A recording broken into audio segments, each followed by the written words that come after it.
Hello everybody, welcome to Magnet Brains. This is Shweta Thakur, your social science educator. Magnet brains एक ऐसा platform है जहां kindergarten से लेके क्लास 12 तक के सभी वीडियो कोर्सेज प्रोवाइड करवाए जाते हैं, that to be free of cost. We also provide you CBSE and other state board like Bihar, UP, MP, Rajasthan और Delhi board के fully organized courses with daily practice paper. And हमारे पास e-books और e-notes की facility भी available है, जिसका link नीचे description box में दिया गया है। और आज हम लोग क्लास 10 सोशल साइंस इकोनॉमिक्स का जो हमारा चैप्टर है डेवलपमेंट, उसके मल्टीपल चॉइस क्वेश्चंस करने वाले हैं।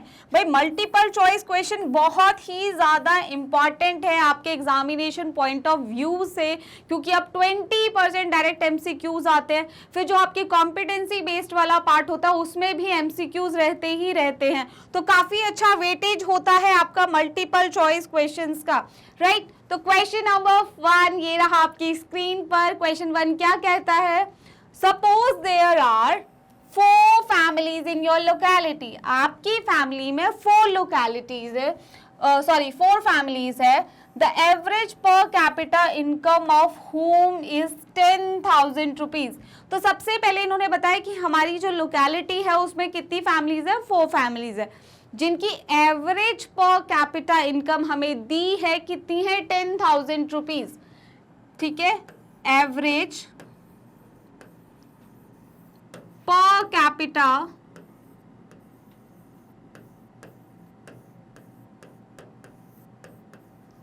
Income,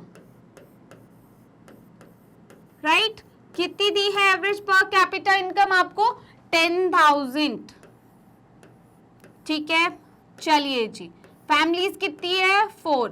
average per capita income कितनी है? 10,000।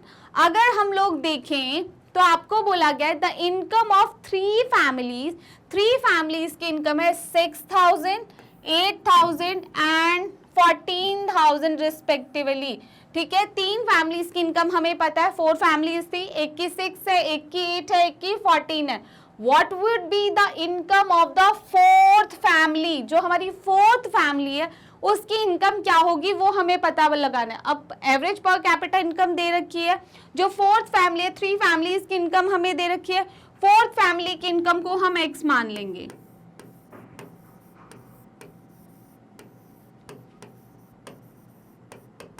फोर्थ फैमिली की इनकम को हम क्या मान लेंगे? x, right. अगर उसके बाद हम देखें, अब हम क्या, जब पर कैपिटा इनकम निकालते तो क्या होता है? जब हम एवरेज पर कैपिटा इनकम निकालते तो total income of the country divided by total population, यही होता है। जब हम पर कैपिटा इनकम निकालते तो क्या करते हैं? Total income of the country divided by total population. अब यहाँ पे total income of the country कितनी है? Total income of the country कितनी है? मतलब यहाँ 4 फैमिलीज हैं कंट्री की जगह, तो उनकी इनकम 6,000, 8,000, 14,000। एक की है 6,000 रुपीज, एक की इनकम है 8,000 रुपीज और एक जो फैमिली है उसकी है 14,000 रुपीज। अब एक 4th फैमिली भी है हमारे पास, उनकी इनकम क्या है? x, हमें नहीं पता। अब टोटल फैमिलीज कितनी, क्योंकि नीचे क्या आता है? Total population. अब टोटल पॉपुलेशन की जगह यहाँ पे टोटल फैमिलीज, तो फैमिलीज कितनी है? 4 फैमिलीज, राइट। उसके बाद पर कैपिटा इनकम कितनी है? 10,000। तो देखिए, जो एवरेज पर कैपिटा इनकम हो गई, total income of the families हो गई डिवाइडेड बाय टोटल फैमिलीज। अगर हम देखें तो सबसे पहले हम क्या करेंगे? 10,000 क्रॉस मल्टीप्लाई में आ जाएगा ये, देखो मैथ्स भी करते हैं हम लोग। 10,000 इंटू 4, अब इन सबको ऐड कर लेंगे तो ये कितना हो गया आपका? 28,000। 28,000 प्लस x, राइट। अब देखिए 10,000 एंड 4 कितना हो गया? 40,000। उसके बाद जो हो गया ये है आपका 28,000 प्लस x। अब ये 28,000 है, इस साइड जब जाएगा तो क्या हो जाएगा? माइनस में हो जाएगा। ये 40,000 में से जब आपके 28,000 माइनस होंगे तो कितना बचा 12,000। तो फोर्थ फैमिली की इनकम कितनी आ गई आपकी 12,000 rupees, right. Average per capita income हमें पता थी, 3 फैमिलीज की इनकम हमें पता थी, फोर्थ फैमिली की इनकम को हमने x मान लिया।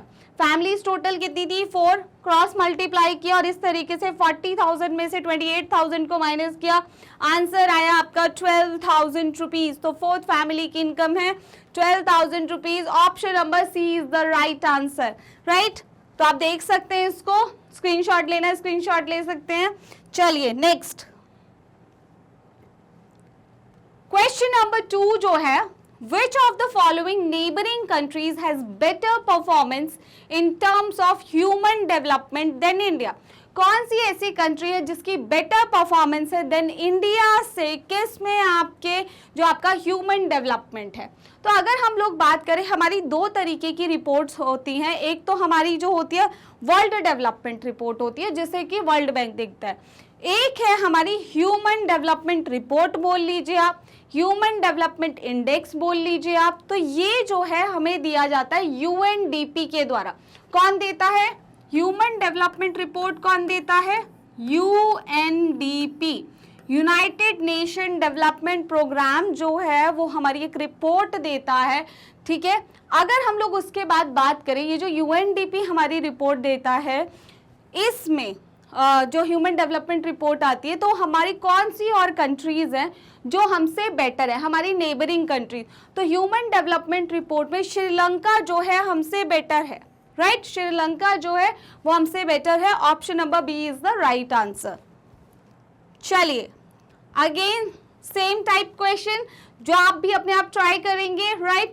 Assume there are 4 families in a country, again 4 families, और आप साथ साथ ट्राई करेंगे, ठीक है।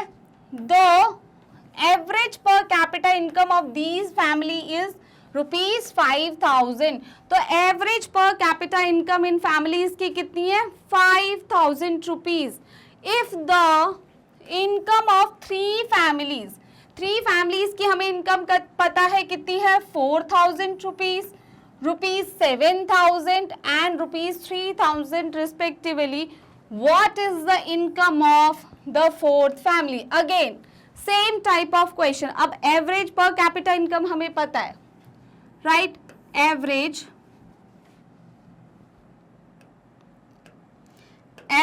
per capita income हमें पता है, average per capita income,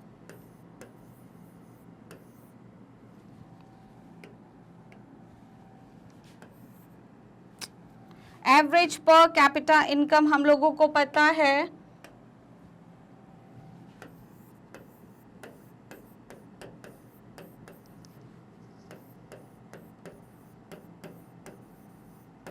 कितनी दे रखी है आपको 5,000 रुपीज। कितनी दी है 5,000 रुपीज, राइट। अब देखिए 3 फैमिलीज की इनकम हमें पता है, फोर्थ की अगेन क्या मान लेंगे x। फोर्थ फैमिली की इनकम क्या हो गई आपके पास x।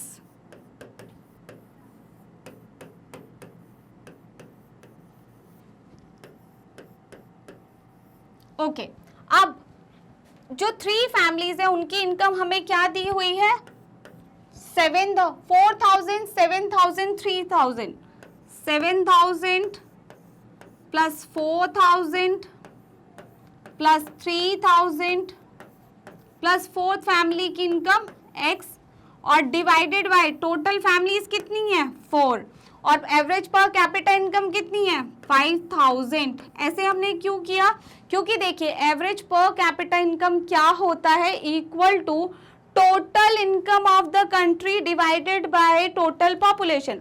अब यहाँ टोटल इनकम इन सब की 7,000, 4,000, 3,000, एक की नहीं पता तो x हो गया।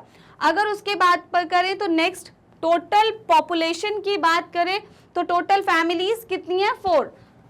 अब 5,000 इंटू 4 और इसको जब करेंगे 7,000 की कि टोटल कितना हो गया 14,000 plus x, right.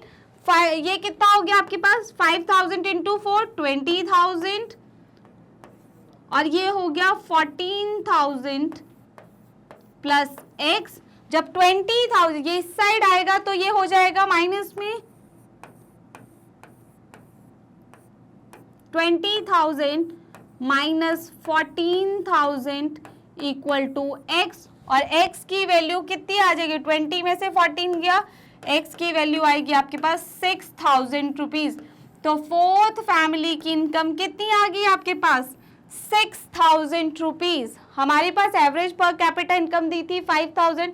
Fourth family की इनकम हमें नहीं पता थी, हमने x एज्यूम कर ली। उसके बाद क्या है कि पर कैपिटा इनकम क्या होती है equal to total income of the country divided by total population. अब यहाँ पे टोटल इनकम की जगह पे क्या दिया हुआ था, उन फैमिलीज की इनकम दी थी, फोर्थ की नहीं पता थी, x एज्यूम किया हमने और डिवाइड किया 4 फैमिलीज से क्योंकि वही पॉपुलेशन है उस टाइम के अकॉर्डिंग। अब हमने इसको क्रॉस मल्टीप्लाई किया और हमारा आंसर जो आ गया वो कितना है 6,000 रुपीज, राइट। तो ऑप्शन नंबर डी जो है वो आपका राइट आंसर है 6,000 रुपीज। आप इसको देख सकते हैं। चलिए नेक्स्ट क्वेश्चन पे आते हैं, क्वेश्चन नंबर 4। क्वेश्चन नंबर 4 देखिए, development of a country can generally be determined by it's.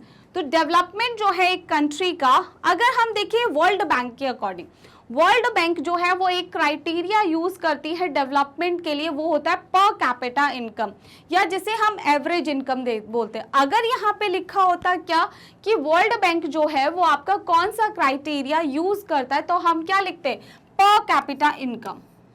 ध्यान से, क्योंकि कॉम्पिटेंसी बेस्ड क्वेश्चन है, एक एक लाइन आपके लिए बहुत इंपॉर्टेंट है। पर कैपिटा इनकम कौन देखता है, या एवरेज इनकम ये देखता है वर्ल्ड बैंक। तो वर्ल्ड बैंक जो है पर कैपिटा इनकम को देखते हैं, लेकिन यहाँ पे डेवलपमेंट लिखा और ये मेंशन नहीं किया कि वर्ल्ड बैंक की बात है। तो देखिए डेवलपमेंट ऑफ अ कंट्री जो है वो सिर्फ इनकम वाले फैक्टर पे तो नहीं होगा ना, और भी बहुत सारे फैक्टर देखे जाएंगे, राइट। जैसे कि पर कैपिटा इनकम तो हो ही गया, ठीक है, पर कैपिटा इनकम अच्छा होना चाहिए। उसके साथ साथ अगर हम बात करें एवरेज लिटरेसी लेवल, भाई लिटरेट पॉपुलेशन होना भी उतनी ही इम्पॉर्टेंट है। हेल्थ स्टेटस जो है वो अच्छा होना भी उतना ही इम्पॉर्टेंट है। Health status of its people वो भी बहुत ज़रूरी है। डेवलपमेंट ऑफ अ कंट्री के लिए सारी चीज़ें, इन्वायरमेंट अच्छा होना बहुत ज़रूरी है, पर कैपिटा इनकम अच्छी होना ज़रूरी है, लिटरेसी लेवल एजुकेशन सिस्टम अच्छा होना बहुत ज़रूरी है, एजुकेशन के साथ साथ हेल्थ फैसिलिटीज़ अच्छा होना ज़रूरी है, तब जाके जो है और भी अदर फैक्टर है, इवन जो गुड गवर्नेंस होनी चाहिए, ठीक है, पॉवर्टी कम होनी चाहिए। तो इस तरीके से बहुत सारे फैक्टर्स होते हैं किसके लिए, overall development of a country के लिए। तो all of the above factor जो है वो आपका राइट आंसर है। Option number D is the right answer. Next question, question number 5। तो क्वेश्चन नंबर 5 क्या कहता है, different person could have different as well as conflicting notion of a country's development. A fair and just path for all should be achieved. देखिए हम सब अलग हैं, हम सब अलग है। इवन हम एक घर में जो 5 मेंबर्स होते हैं, मम्मी पापा भाई बहन दादी, सबके नेचर अलग अलग होते हैं, सही। क्या आपको लगता है सब एक जैसे होते हैं? हाँ, एक वैल्यू सिस्टम हमारे घर का एक जैसा होता है, लेकिन सबके नेचर में कुछ ना कुछ डिफरेंशिएटर होता है, राइट। इसी तरीके से डिफरेंट पर्सन जो होते हैं कुड हैव डिफरेंट, अलग हो सकते हैं। अब यहाँ पे है कुछ a fair and just path for all, हम सभी के लिए एक सही चीज जो है शुड बी अचीव्ड, ठीक है। वो किस तरीके से अचीव होगी, देखिए ओवरऑल जो है नेशनल डेवलपमेंट जो है वो एक सही, देखिए चाहे कोई भी हो, रिच है पुअर है कोई भी है, लेकिन एक चीज़ जो है अगर हम सब काम कर रहे हैं, चाहे एक मजदूर काम कर रहा है, चाहे एक इंजीनियर काम कर रहा है, चाहे मैं एज अ टीचर काम कर रही हूँ, कोई और भी काम कर रहा है, एक डॉक्टर जो है वो काम कर रहा है अपने प्रोफेशन, हम सबका एक ही गोल है। हम अगर एक माना कि कन्फ्लिक्टिंग हो सकते हैं, लेकिन हम सबका एक ही गोल है कि अपने नेशन की डेवलपमेंट करना। ओवरऑल हम सबका जो है चाहे कितने भी कन्फ्लिक्टिंग हो, नेचर में कितना भी, लेकिन ओवरऑल हम सबके लिए ज़रूरी क्या है, नेशनल डेवलपमेंट। ज़रूरी क्या है, national development. Option C is the right answer. Next question, question number 6। चलिए, countries with higher income are dash than other with less income. अब जो कंट्री जो है जिनकी हायर इनकम होगी वो क्या होगी, वो क्या होगी, ऑब्वियसली मोर डेवलप्ड होगी, राइट। जिनकी हायर इनकम है वो कैसी कंट्रीज होगी, वो हमारी क्या होगी, मोर डेवलप्ड कंट्री होगी, right. Less developed, obviously less developed कैसे हो सकती है, लेस स्ट्रॉन्गर, मोर ऑर्गेनाइज्ड। वो जो कंट्री है जिसकी हायर इनकम होगी वहाँ का क्वालिटी ऑफ लाइफ जो है वो अच्छा होगा, ठीक है, वहाँ पे सारी बेसिक फैसिलिटीज अच्छी होगी। तो अगर हम लोग देखें वो कंट्री जो है ओवरऑल मोर डेवलप्ड होगी। ऑप्शन, तो वो कंट्रीज जो है वो मोर डेवलप्ड होगी। कंट्रीज जिनकी हायर इनकम है वो कैसी कंट्रीज होगी, ज्यादा डेवलप्ड कंट्रीज होगी। तो option number B is the right answer. Next question अगर बात करें, total income of the country is divided by its total population is known as. अभी हमने क्वेश्चंस भी किए स्टार्टिंग में उसके कि total income of the country को अगर डिवाइड किया जाए total population of the country से तो क्या होता है हमारा पर कैपिटा इनकम। देखिए अगर हम बात करें पर कैपिटा इनकम, पर कैपिटा इनकम क्या होता है, राइट, जिसे हम एवरेज इनकम भी बोलते हैं।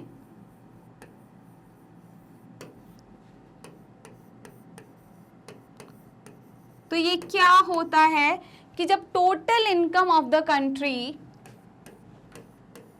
टोटल इनकम जो होती है कंट्री की डिवाइडेड बाय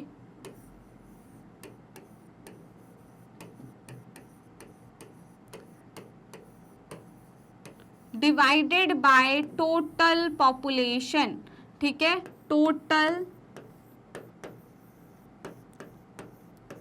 पॉपुलेशन, ठीक है। तो ये है आपकी पर कैपिटा इनकम, जिसे एवरेज इनकम भी बोलते हैं। जब कंट्री की टोटल इनकम को डिवाइड किया जाता है टोटल पॉपुलेशन के साथ तो आती है आपकी पर कैपिटा इनकम, ठीक है। तो ऑप्शन नंबर सी जो है वो आपका राइट आंसर है।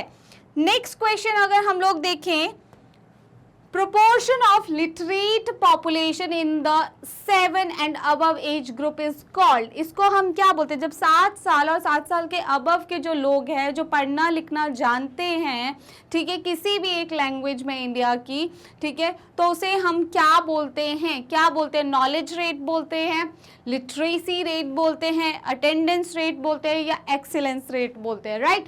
तो अगर हम लोग बात करें उसे बोलते हैं लिटरेसी रेट, राइट, उसको क्या बोलते हैं हम लोग, लिटरेसी रेट। तो ऑप्शन नंबर बी जो है वो आपका राइट आंसर है। नेक्स्ट क्वेश्चन आता है हमारे पास question number 9। Which age group of children is included for calculating net attendance ratio.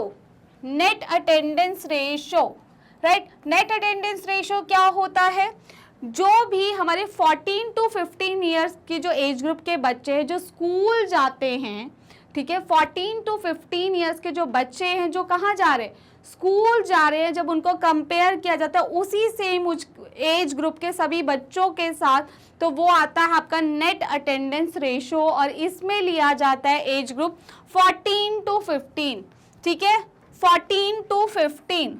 तो जितने भी बच्चे इस एज ग्रुप के, कौन से, 14 to 15 एज ग्रुप के जब जाते हैं कहाँ पे, स्कूल जा रहे हैं, स्कूल गोइंग बच्चे जो है उनको उसी एज ग्रुप की जो टोटल पॉपुलेशन है उससे कंपेयर किया जाता है तो आता है आपका नेट अटेंडेंस रेशियो, राइट। अगर हम लोग बात करें या आप ही की एज ग्रुप के बच्चे हैं, ठीक है, ऐसा नहीं है कि सब बच्चों को स्कूल जाने की अपॉर्चुनिटी मिलती है, राइट, आप बहुत प्रिविलेज्ड हैं कि आपको स्कूल जाने की मतलब जो है आपको स्कूल जाने के लिए मिल रहा है। बहुत सारे आप ही के एज ग्रुप के बच्चे जो स्कूल नहीं जा पाते हैं, राइट। तो 14 to 15 ईयर्स। और दूसरी बात, जब आप कुछ बुक्स में देखेंगे तो आपको जो है 14 to 15 ईयर्स नहीं देखेगा।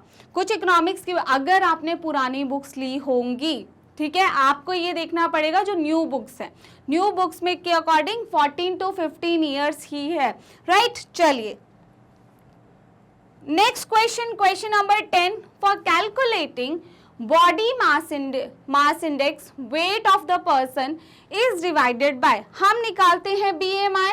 बीएमआई क्या होता है? Body mass index. इसको क्यों निकाला जाता है? कि ये चेक करने के लिए कि कोई भी उस एज ग्रुप में जो भी हमने डिसाइड किया है अपनी एज के अकॉर्डिंग, अपनी हेल्थ के अकॉर्डिंग जो है वो क्या, अगर जो है उसका बॉडी मास इंडेक्स जो है वो नरिश्ड है, अंडर नरिश्ड है, ठीक है, या ओवर वेट है, तो क्या है वो पता लगाने के लिए। तो हम कैसे कैलकुलेट करते हैं बॉडी मास इंडेक्स को? जब हम वेट को ऑफ द पर्सन को डिवाइड करते हैं किस से? स्क्वायर ऑफ द वेट से, ठीक है, weight of the person divided by square of the weight, square of the height से, square root of the height से, या square of the sum of the height and weight.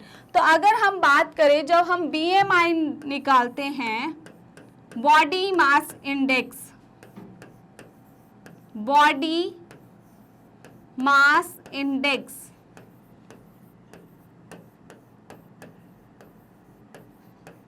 तो हम कैसे निकालते हैं बॉडी मास इंडेक्स? हम कैसे निकालते हैं? तो हम लेते हैं wait of the person, wait of the person, ठीक है, और उसको डिवाइड कर देते हैं स्क्वायर ऑफ द हाइट से।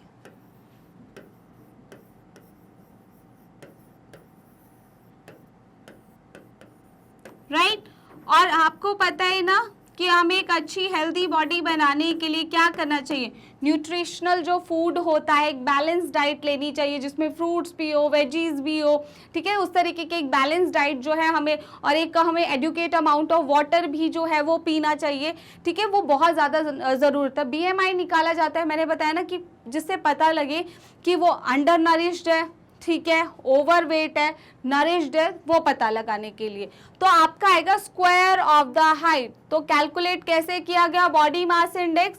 वेट ऑफ द पर्सन को डिवाइड किया गया स्क्वायर ऑफ द हाइट से। तो option number B is the right answer. चलिए नेक्स्ट क्वेश्चन, क्वेश्चन नंबर 11 क्या कहता है आपको? असर्शन दिया है आपके पास, BMI stand for body movement index. चलिए भाई पहले असर्शन की ही बात कर लेते हैं। तो असर्शन ही रॉन्ग है हमारा, क्योंकि अभी हमने देखा बीएमआई क्या होता है? Body mass index. क्या होता है बीएमआई? अभी हमने देखा body mass index,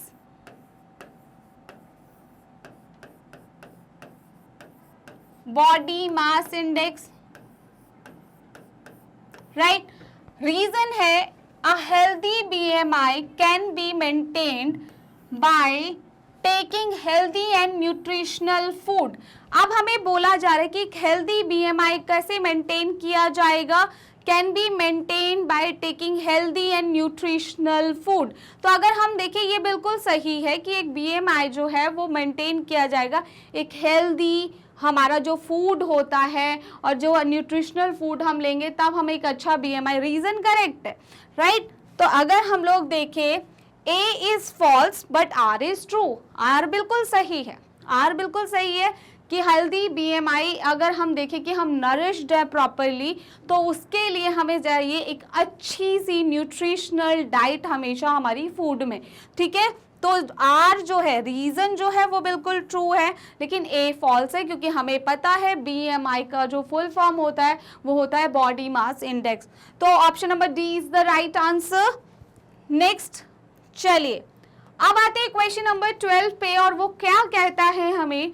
choose the incorrect option from column A and B।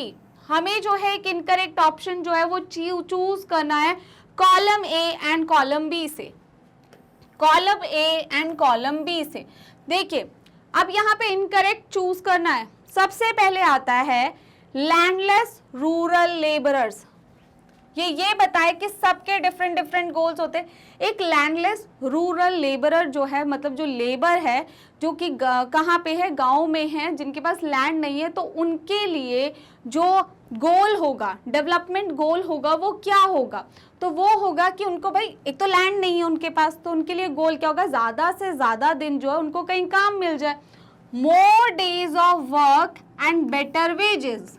ठीक है, उनके लिए डेवलपमेंट गोल क्या है कि मोर डेज ऑफ वर्क, ज़्यादा काम मिल जाए और ज़्यादा अच्छी वेजेस मिले। तो ये तो बिल्कुल करेक्ट है, ये तो बिल्कुल सही है। एक गांव का जो लैंडलेस रूरल लेबरर है, जिनके पास अपनी लैंड नहीं है, वो यही एक्सपेक्ट करेंगे कि ज़्यादा दिन तक उनको काम मिले और बेटर वेजेस मिल जाए जहाँ पर भी मिले। अब देखिए सेकंड डे बोल रहा है प्रॉस्पेरियस फार्मर्स फ्रॉम पंजाब। एक खुशहाल फार्मर है पंजाब का, ठीक है, वो देख रहे हैं availability of other sources of irrigation. देखिए वो ऑलरेडी बहुत ज़्यादा समृद्ध है, खुशहाल है, तो वो इरिगेशन के लिए बाकी सोर्सेज का क्या करेंगे, राइट? कहीं ना कहीं ये जा भी सकता है, नहीं भी, ठीक है, क्योंकि ऑलरेडी उनके पास सोर्सेज होंगे इरिगेशन के, कि वो ऑलरेडी समृद्ध है, ठीक है, ट्यूबवेल्स वगैरह की कनेक्टिविटी उनके पास होगी, वो कुछ और एक्सपेक्ट कर सकते हैं, हायर इनकम एक्सपेक्ट कर सकते हैं, जो उनको MSP मिलता है वो जो है वो उनको और अच्छा मिले सरकार से, राइट, और उनको चीप लेबर मिल जाए, तो ये करेक्ट नहीं है। उसके बाद farmers who depend only on rain for growing crops. Farmer जो है वो डिपेंड है सिर्फ और सिर्फ किस पे, क्रॉप्स को ग्रो करने के लिए रेन पे। अब रेन पे डिपेंड है तो उनको क्या चाहिए, उनको चाहिए भाई इरिगेशन, इरिगेशन की अच्छी फैसिलिटी जो इनको चाहिए, राइट, जो इनको चाहिए अवेलेबिलिटी ऑफ इरिगेशन वो यहाँ होना चाहिए था कि भाई उनको इरिगेशन के अच्छे पहले तो उनके पास किसकी फैसिलिटी नहीं है, वो उनको रेन पे डिपेंड होना पड़ता है, तो उनको इरिगेशन की अच्छी फैसिलिटी चाहिए। Assured a higher support for their crops. अरे क्रॉप्स, पहले तो उनकी क्रॉप्स के लिए इरिगेशन तो हो, ठीक है, तो यहाँ वाला ऑप्शन भी इनकरेक्ट है। पहले तो उनको इरिगेशन चाहिए, सपोर्ट प्राइस तो बात की बात है। उसके बाद अ रूरल वुमेन, एक गांव की वुमेन है from a land owning family, एक गांव की वुमेन है लेकिन लैंड है, सब कुछ ठीक है, तो अगर बात करें उन्हें चाहिए regular job and high wages to increase her income, कि ताकि उनको एक रेगुलर जॉब मिले और हाई अपनी वेजेस को वो बढ़ा सके, तो ये बिल्कुल सही है, ठीक है। तो अगर हम लोग देखें ऑप्शन नंबर 2 और 3 जो है वो करेक्ट नहीं है, तो कहीं है हमारे पास 2 का B एंड 3 का C, ये जो है हमारे पास करेक्ट ऑप्शन है, option number B is the right answer. Next अगर हम देखें क्वेश्चन नंबर 13, चलिए क्वेश्चन नंबर 13 आपको क्या कह रहा है, देखिए Kerala has low infant mortality rate, ठीक है, लो इन्फेंट मोर्टेलिटी रेट है बिकॉज, क्यों भाई, क्यों है वहाँ पे, एक स्पेसिफिक ईयर में, ठीक है, जब 1 साल से कम उम्र के जो बच्चे, नवजात शिशु की जो मृत्यु दर होता है उसकी यहाँ पे बात कर रही है। तो अगर हम बात करें क्यों वहाँ पे लो है, मतलब अच्छा है, वहाँ पे ज़्यादा बच्चे नहीं मरते हैं 1 साल से के कम पीरियड में, तो वो क्यों है, क्योंकि वहाँ पे हेल्थ फैसिलिटी अच्छी है, वहाँ पे एजुकेशन फैसिलिटी बहुत अच्छी है। तो state has educate provision of basic health and educational facilities, right, option number C is the right answer. तो state has educate provision of basic health and educational facilities, तो option number C is the right answer.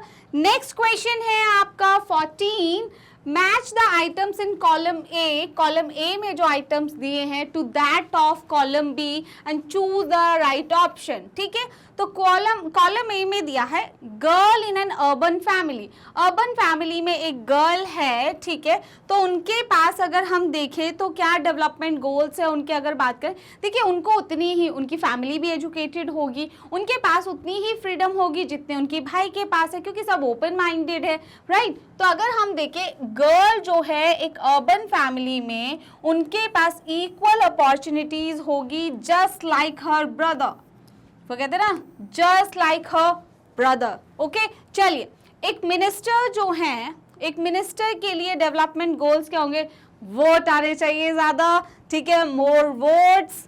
उसके बाद एक labour है हमारे, उनके लिए क्या होगी, ठीक है, रेगुलर वेजेस, देखिए लेबर है, डेली वेजेस उनको मिलती रहे, हायर इनकम हो, ठीक है।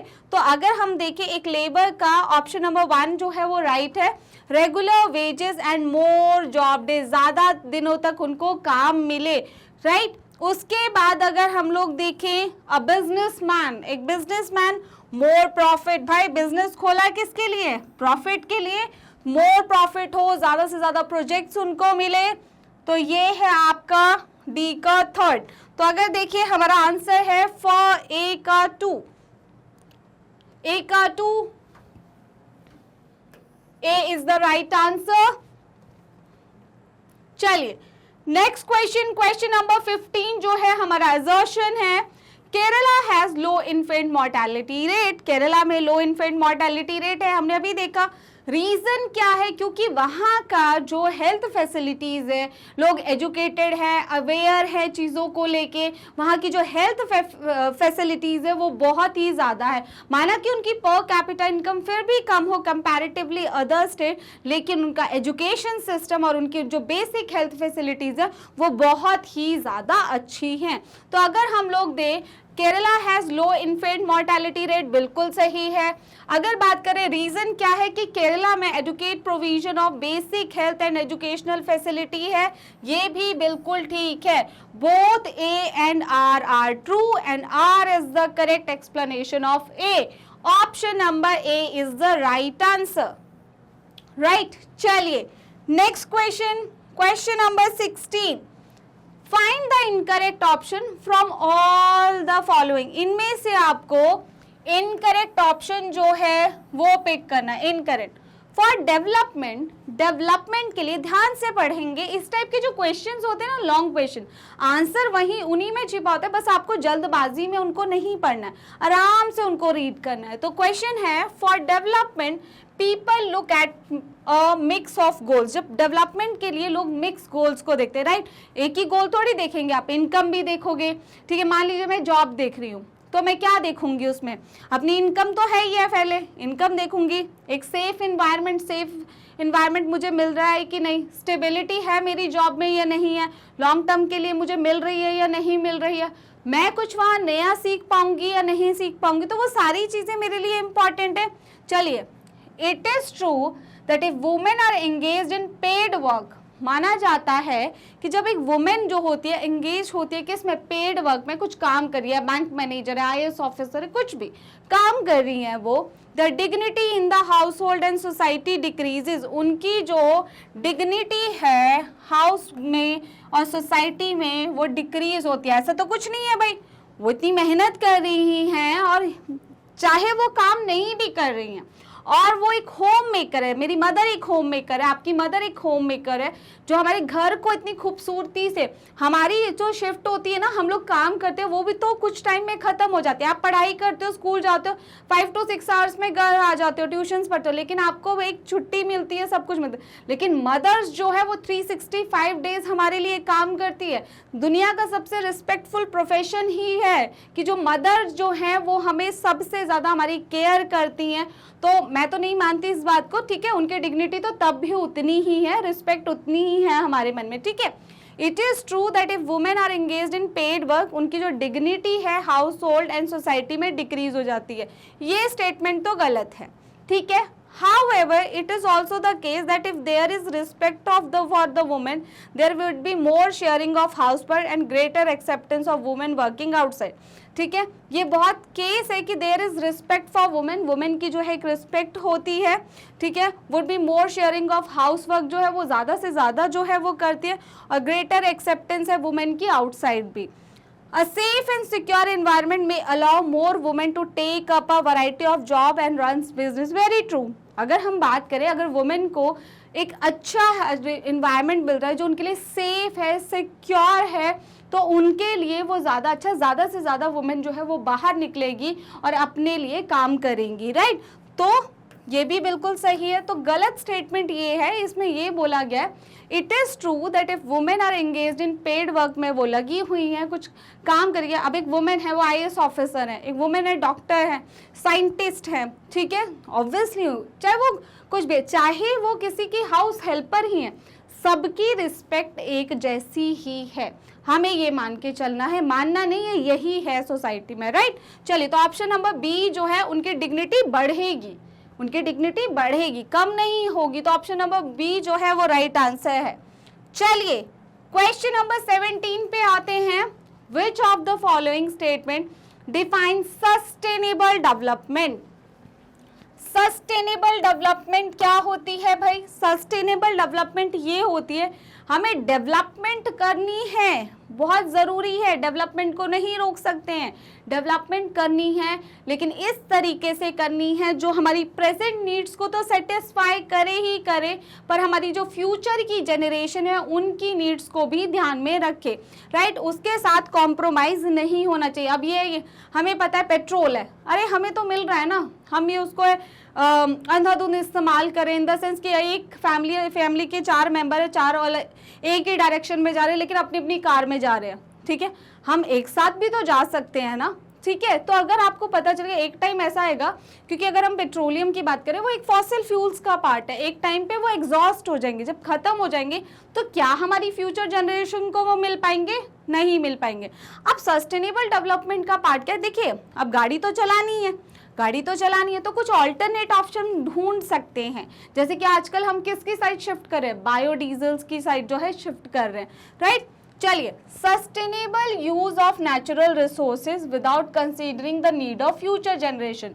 आपको जो है सही तरीके से यूज तो करना है नेचुरल रिसोर्सेज का, without considering the need of future generation. भाई नीड फ्यूचर जनरेशन क्या करेगी? फ्यूचर जनरेशन भी तो हम लोगों का पार्ट है ना, तो उनके लिए भी सोचना हमारी। अब पानी है, आप बोलेंगे मैम हर जगह पानी तो दिखता है, लेकिन पानी की अगर हम बात करें, फ्रेश वाटर कितना है? लिमिटेड है हमारा। आज अगर हम पानी को नहीं बचाएंगे तो हमारी फ्यूचर जनरेशन का क्या होगा, राइट। तो ये तो नहीं। उसके बाद इसका मतलब है present generation fulfil it's need, जो आज की जनरेशन है वो अपनी नीड्स को तो सेटिस्फाइड करे, while considering the needs of the future generation as well. Future generation की नीड को भी ओवर एक्सप्लॉइट ना करे, उस रिसोर्सेज को ध्यान में रखे, चीज़ें लिमिटेड है और हमें अपने फ्यूचर जनरेशन के लिए भी उन्हें बचा कर रखना है। ये बिल्कुल करेक्ट है, ठीक है। It mean utilisation of natural resources by past, present और फॉरकमिंग फ्यूचर जनरेशन। इसका मतलब ये है कि यूटिलाइजेशन हो नेचुरल रिसोर्सेज का पास्ट, प्रेजेंट एंड फॉरकमिंग, मतलब आने वाली जो जनरेशन है उनका, to meet the needs of the future generation even if the needs of present generation go unfulfilled. ऐसे कैसे भाई? ये कहना चाह रहे हैं 4th पॉइंट में क्या बोला, इवन हमारी नीड सेटिस्फाई ना हो, प्रेजेंट की हम लोगों की क्या ज़रूरतें पूरी हो नहीं हो, हम फ्यूचर वालों के लिए बचाएंगे।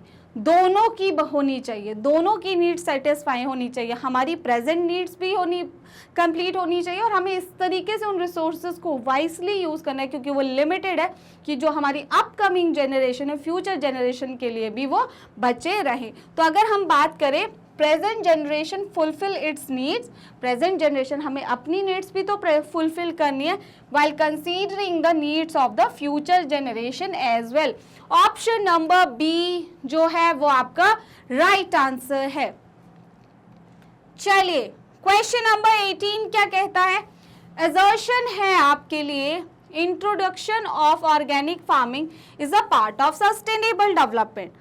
देखिए, इन्वायरमेंट को प्रोटेक्ट करना भी हमारे लिए ज़रूरी है, और सस्टेनेबल डेवलपमेंट जो है, अगर हम ऑर्गेनिक फार्मिंग करते हैं तो वो एक सस्टेनेबल डेवलपमेंट का ही पार्ट है, क्योंकि organic farming does not use chemical fertilisers.